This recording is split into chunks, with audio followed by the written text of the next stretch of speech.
Attempt 2, Conor McGregor went to the White House.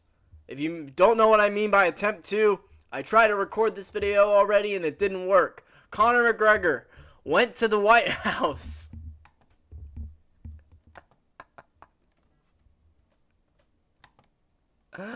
He went to the White House and he had a meeting with President Trump for the issues of the Irish people, and and he, I guess he did what he wanted to do. I guess you want to do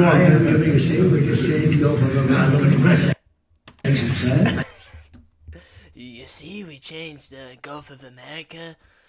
Congratulations. Oh my god. Alright.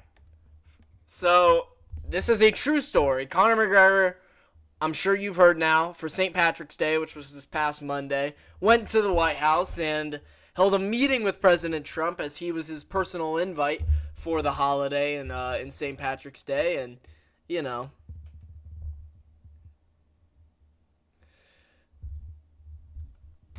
good for him. I don't know what else to say. This man's a politician now, I guess. I don't think he's ever fighting in the UFC again, guys. Just to be safe. But let's listen to what Conor McGregor has to say. Maybe maybe he's issues of the some recent Irish immigrants we have. Oh shit! They cut this video early. Shit! I had the other video up. The old video, the actual video. The reporter asks him, "So what are you gonna do about the illegal immigrants?"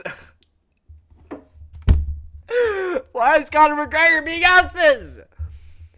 So a reporter for the White House, a news station, he asked Conor McGregor,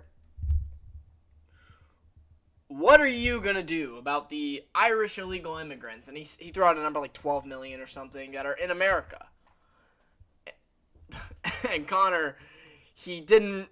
From what I remember, I'll just show you. It's what this reporter asked. Some recent Irish immigrants we have. Are we taking questions? Taking over the podium. Ireland and America, we are siblings. We consider America our big sibling. So it's important for Ireland to have be a peaceful, happy, prosperous country for the 40 million Irish Americans to have a place to visit, to come back to their home. So we wish for our relationship with the United States to continue, and we wish to be taken care of by the big bro. The United States should look after its little bro, and that's how we feel. So he doesn't answer the question. Classic move, Conor.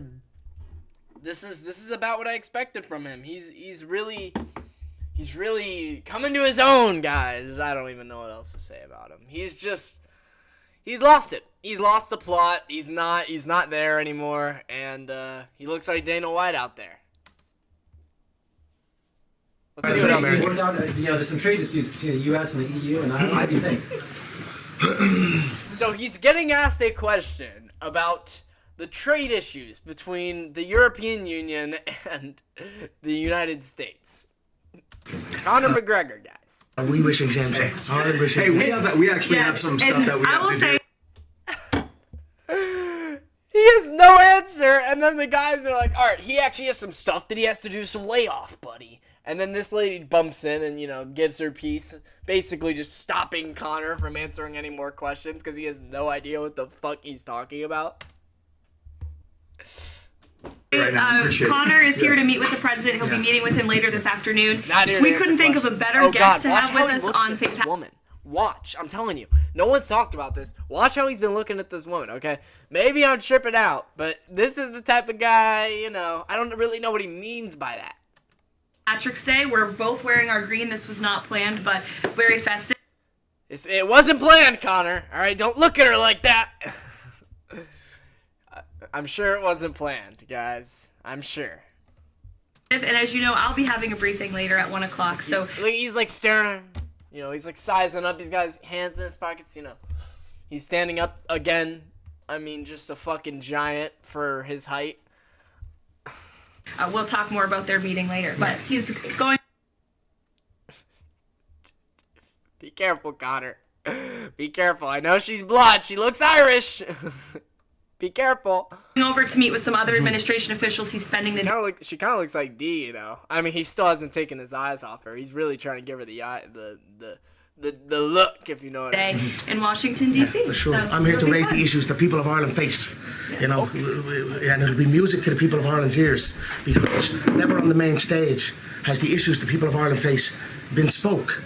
You know, our government has long since abandoned She is standing so close to the mic. Like, if she was comfortable with him speaking, she wouldn't even be standing near the mic. But the fact that she's standing so close to the mic just shows how scared she is. As someone who works in media, like, I'm studying to become a media person behind this. She is standing so close. You can tell this woman is fucking terrified that Conor is going to fucking drop some shit that he's not supposed to say. This man was on coke fucking yesterday probably, and he was fucking at a BKFC event 2 weeks ago. I would fight under this great organization for free. voices of the people of Ireland.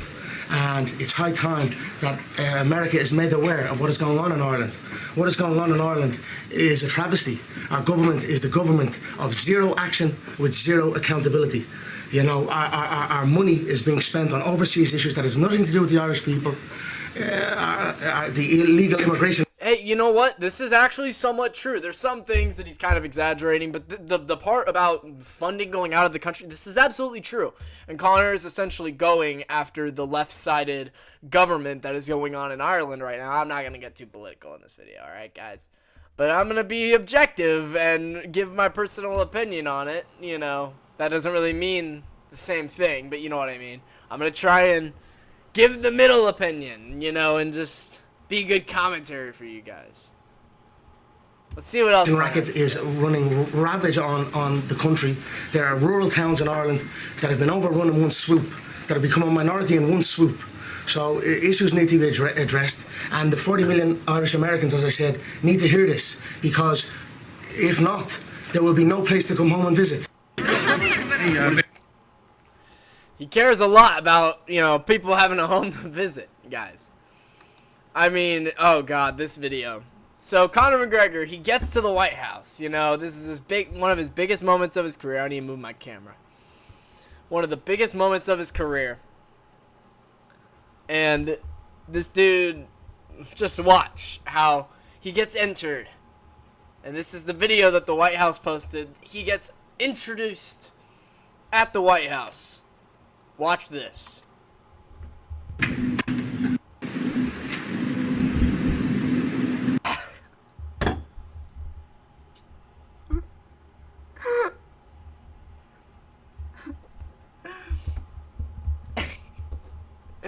This dude walks in, doing the fucking, you know, like, walking in, letting his arms loose. Happy Paddy's Day, America!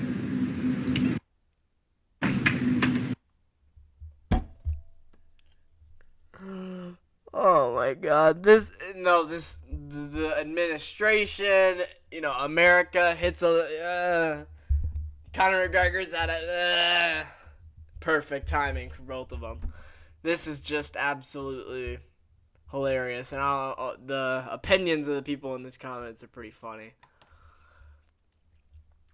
This is a photo of them two together, Conor and Donald Trump. He's got his arm over his shoulder, the same way he had Putin's arm over his shoulder. So everyone's like, yeah, no, that's actually what this dude commented. I didn't even see that. That's hilarious. He literally had his arm over Putin and his arm over Trump. I've seen so many posts like, Conor McGregor, one of the only athletes ever to meet both Putin and Trump. And it's like a Conor McGregor fan page is posting that shit. And like people are I've seen people actually use that for like his legacy. Like they're trying to make like this become like an extra legacy gain for Conor. This is just so fucking hilarious. Oh, this video is hysterical. I think I already covered that, but your work ethic is inspiring. And then he goes and it's... I tell you what, your work ethic is inspiring. Your work rate is inspiring. That's why I have it before. Appreciate it. Nice clean stripe suit. It's one of my own. I guess you want to do one. Congratulations. I tell you what, your work ethic is inspiring. He's just, okay, whether or not you want to get political, either side, I'm not going to. I do find it pretty funny, though, even, like, why the fuck, this was done almost, like, 2 months ago now. This was done at the very beginning of when he was inaugurated. We've almost been in this administration for 2 months.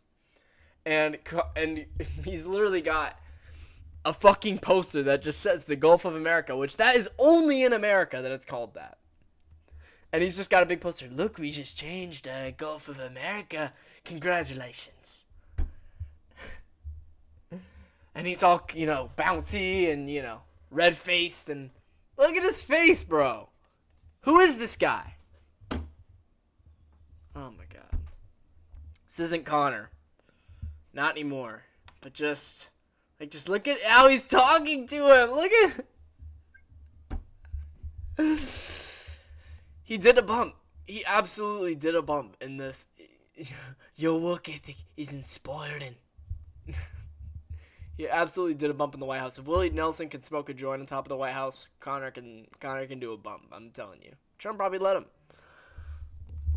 This is just so funny. This is great. This is absolutely fantastic. This is what we need in the MMA world. Now moving on to real MMA news. Ilia Topuria, Islam Makhachev. Apparently Islam Makhachev has declined to fight Ilia Topuria, saying Islam has not agreed to this fight. He maintains the position that Topuria needs to earn a title shot at 155 per Makhachev's team. Okay, guys. Do you know the reason that we want to see Ilia Topuria, Islam Makhachev? Why would we say that Ilia does not deserve it if that's the fight we all want to see? Like the true fans of the sport. If you're saying Ilia doesn't deserve it, tell me who does currently in the lightweight division. Because there is currently an asterisk with every single lightweight in title contention right now. So who the fuck is going to get the title shot? I have no idea. Doesn't look like it's going to be Ilia, unfortunately. If that is the UFC, what the UFC wants, though, that's bitch shit from fucking Islam Makhachev.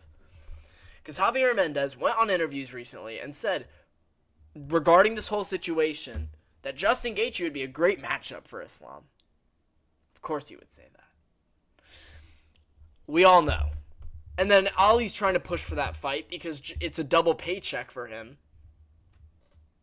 I mean, that's the only reason he's pushing for the fight. It's a double paycheck for him. And Javier Mendez is saying, let's do it. Yeah, Justin Gaethje. He's a legend. Because Gaethje is coming off a one-fight win streak against Rafael Fiziev, where he then got, before that fight, he got absolutely dominated for 5 rounds and then slept in one of the most iconic moments in UFC history to the guy that Ilia Topuria knocked out 6 months later. See what I'm saying? And then Ilia Topuria before that slept the guy that Islam Makhachev arguably had his toughest title defense with. And now, of course, you're going to say I'm doing MMA math, which is true. And there's obviously asterisks. Volk was coming off the KO, off the head kick, 3 months. Wasn't enough time. He was obviously compromised. But Islam had his hardest fight with Volk. Before that. Then takes Volk on short notice, sleeps him in the first round, as he should. That's an asterisk. And he's got the whole thing. He's only defended against featherweights. There's a bunch of asterisks behind all of his title defenses. Charles Oliveira, that was a good win. It was kind of on, shorter notice, though. If I'm remembering correctly, that was a while ago now that I think about it. But Islam, that's arguably his best win in terms of title fights. Because the Dustin Poirier fight, great win, great finish, but he didn't dominate Charles the way that he dominate Dustin the way that I felt that he dominated Charles. I mean, Islam won that first round and then slept and then, hurt him bad with that check hook and then got the arm triangle. With Dustin, he went damn near 5 hard rounds, nearly went to decision, and Dustin won 2 of the rounds. I had it 2-2 going into the 5th. Call me crazy. I had it 2-2 going in the 5th. Watching it live, at least, and it was a very, very close fight. The first Volk fight, very, very close. Obviously, ILIA, but then ILIA gets Volk on a full camp. Obviously, he was compromised, but he still gets him on a full camp compared to the other one. Knocks him out in the second round compared to Islam when he gets him on a week's notice and, no camp, alcohol, beer belly. Coming off an elbow surgery. God, that was so dumb. I don't understand why Volk took that fight. Sorry. I just fucked with my mic. That just made me sad. I don't want to think about that. But what I'm trying to say is, Ilia's wins at featherweight are both people. One of them has fought Islam and given Islam arguably his hardest title fight. And then he knocks out a guy who dominated Justin Gaethje. Different weight classes, of course. But if you're thinking about it in the normal standard, if we're just talking about opponents, because all 4 of these title contenders, I would say 3, but if you're including Justin Gaethje, I'll say the 3 title contenders, Arman, Charles, and ILIA. All 3 of them have an asterisk that's about even. So you have to do MMA math to figure this out. Who deserves it? Who's got the most star power out of any of them? ILIA. I know, hey, Charles fans, I love you. I'm a Charles fan. But ILIA's got more star power. Who's more hyped up right now? ILIA. Undefeated? ILIA. Coming off 2 of the most impressive 2-fight win streaks in UFC history? ILIA. Arman pulls out of his title fight because he missed weight. He didn't fucking injure his back. He missed weight. Charles is coming off a win against Michael Chandler off a 2-year layoff, waiting for a Conor McGregor fight. Not as hard as the Charles Oliveira fight. A completely different fight, by the way. He loses that entire fight until the 5th round where he, hurts Charles and then he hits him in the back of the head 15 times. Made excuses about it, and then he dives himself into a worse position, but fans are like, yeah, because Michael Chandler, nobody loses better than Michael Chandler. But that's not an impressive enough win to earn him a title shot. The fight before that, he lost to Arman. And then the fight before that, he was supposed to get a title shot, dropped out, doing a fucking cut, where he was hard sparring in the 5th round a week before he flies out to Abu Dhabi in 2023.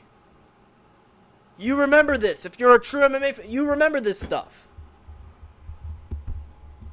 Oliveira did almost as shitty of a thing that Arman did. Charles should not have been hard sparring with no headgear a week before the fight in the 5th round. And then he gets that brutal fucking cut, and then they stitch it up without telling the UFC, and they tell the UFC a day later after it happens. What are we doing? Watch the UFC Roku series. It's like inside the UFC. Watch it. It's filmed during that time, and they go through that whole process on the show. And you can hear all the behind the scenes talk. That's what happened. People forget, man. All I gotta say is, those are the 2 asterisks behind those 2 guys. Charles, Michael Chandler, lost a fight before that. Fucked up a title fight before that. Won against Beneil Dariush. Is that age Is that age? Has that win aged really well? Not really. And then now we get this. He says he'll fight anyone at 155. I want to see it. This is the fight. Arman and Charles need to fight each other in a 5-rounder. I want to see that rematch.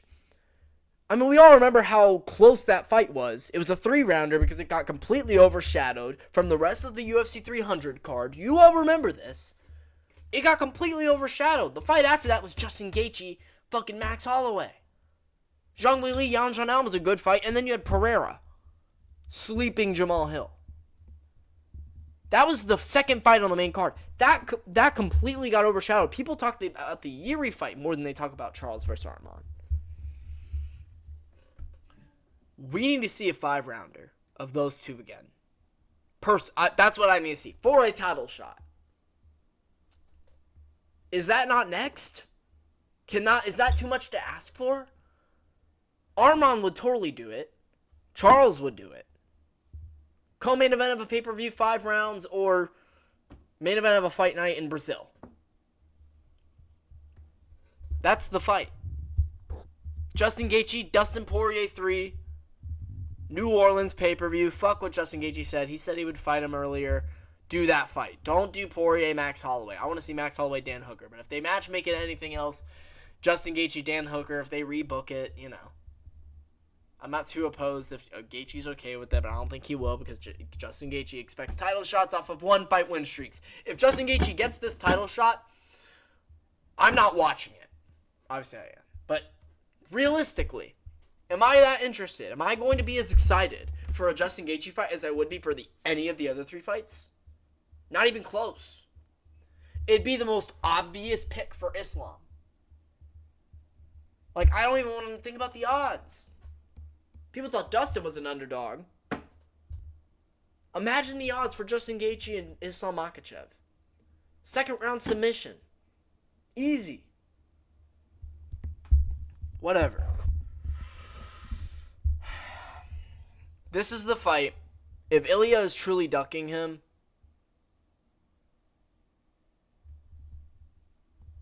it's a mess.